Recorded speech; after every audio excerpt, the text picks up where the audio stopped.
ভারতের communist party ২৪তম রাজ্য সম্মেলন উপলক্ষে সিপিআইএম পতিছড়ি অঞ্চল কমিটির উদ্যোগে সোমবার গারো কলোনি বাজারে ৪০ পরিবারের ১৩০ জন ভোটার বিজেপি এবং তিপ্রামাথা দল ছেড়ে সিপিআইএম পার্টিতে যোগ দেয়। এই সভায় প্রধান বক্তা ছিলেন উপস্থিত সিপিআইএম এর রাজ্য কমিটির সম্পাদক তথা বিরোধী দলের নেতা জিতেন চৌধুরী।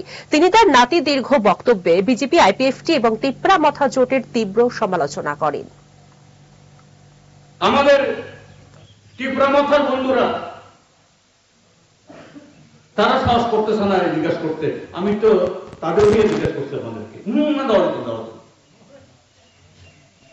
আমি দেখলাম তিপ্রামাথার এমএলএ 11 জন, সব মাথা একটা মাথা সুদা নাই, সব মানে কি ধরনের বিক্রি হইলে বলে গরু পাঠা যদি বাজারে বিক্রি হয় তারাও ব্যয় করতে পারে, মাথা তুলতে পারে, আর এরা এমন যে ব্যয় করারও ক্ষমতা নাই।